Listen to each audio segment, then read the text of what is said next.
श्री कृष्ण, राधे राधे। आज गुरुवार है, गुरु जी का दिन होता है। बृहस्पतिवार की कथा इस प्रकार से है, सुनते हैं। अथ श्री बृहस्पतिवार कथा। श्री गणेशाय नमः। बृहस्पतिवार के दिन बृहस्पति से रूपी भगवान विष्णु जी की पूजा होती है। यह व्रत सुख वैभव के लिए किया जाता है।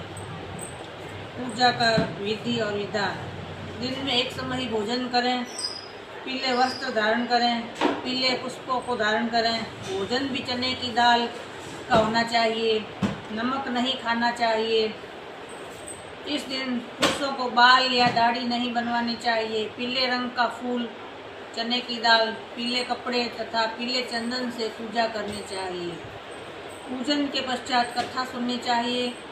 इस व्रत के करने से बृहस्पति जी अति प्रसन्न होते हैं तथा धन, अन्न और विद्या रूपवान पत्नी का लाभ होता है। स्त्रियों के लिए व्रत अति आवश्यक है। इस व्रत में केले का पूजन होता है।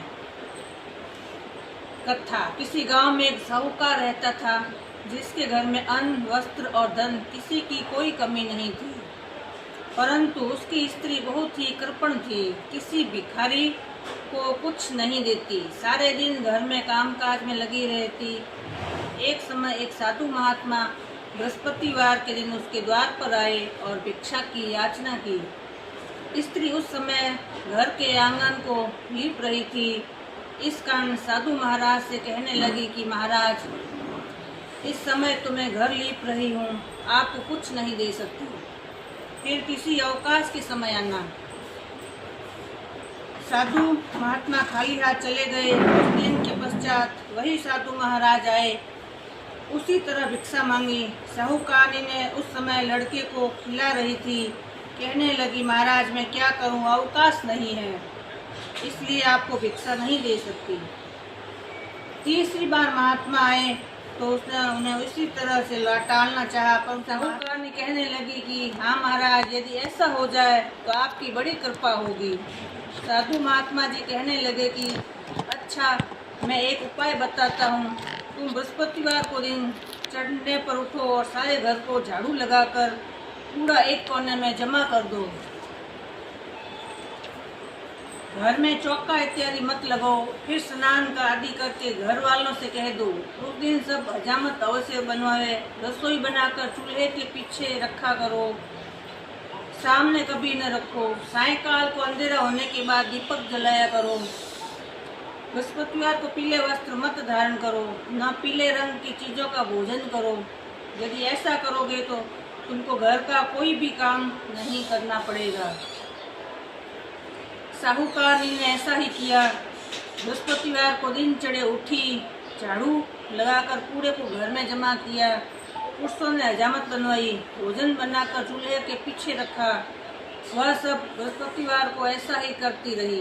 अब कुछ काल बाद उसके घर में खाने का दाना न रहा। थोड़े दिनों में महात्मा जी फिर आए और भिक्षा मांगी, परंतु सेठानी ने कहा, महाराज मेरे घर में खाने को अन्न नहीं है, मैं आपको क्या दे सकती हूँ।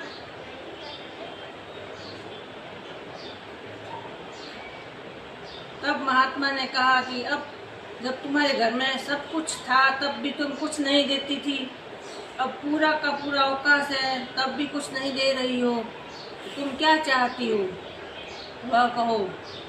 तब सेठानी ने हाथ जोड़कर प्रार्थना की, महाराज अब कोई ऐसा उपाय बताओ कि मेरे पहले जैसे धन धान्य हो जाए।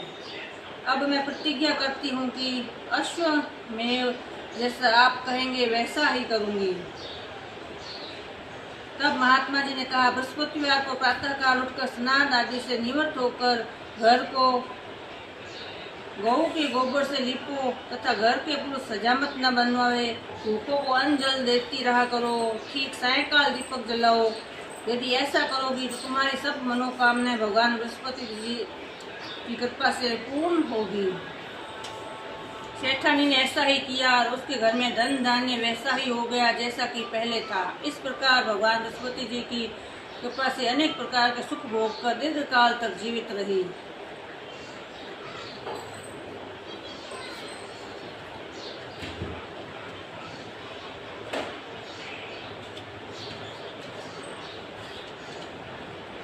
बृहस्पति जी की आरती। ओम जय बृहस्पति देवा हो स्वामी जय बृहस्पति देवा। छिन्न छिन्न भोग लगाऊं कंदली फल मेवा। ओम जय बृहस्पति देवा।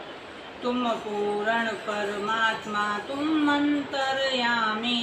जगत पिता जगदीश्वर जगत पिता जगदीश्वर तुम सबके स्वामी। ओम जय बृहस्पति देवा। चरणामृत निज निर्मल सब पातक हरता।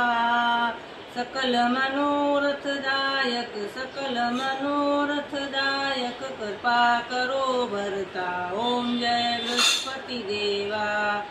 तन मन धन अर्पण कर जो जन शरण पड़े। प्रभु प्रकट तब होकर आकर द्वार खड़े। ओम जय बृहस्पति देवा। दीन दयाल दयानिधि भक्तन हितकारी। पाप दोष सब हरता पाप दोष सब हरता भव बंधन हारी। ओम जय बृहस्पति देवा। सकल मनोरथ दायक सब संशय हारी। विषय विकार मिटाओ विषय विकार मिटाओ संतन सुखकारी। ओम जय बृहस्पति देवा। जो कोई आरती तेरी प्रेम सहित गावे। जेठानंद आनंद कर जेठानंद आनंद कर सो निश्चय पावे। ओम जय बृहस्पति देवा। सब बोलो विष्णु भगवान की जय। लक्ष्मी माता की जय। गुरुदेव भगवान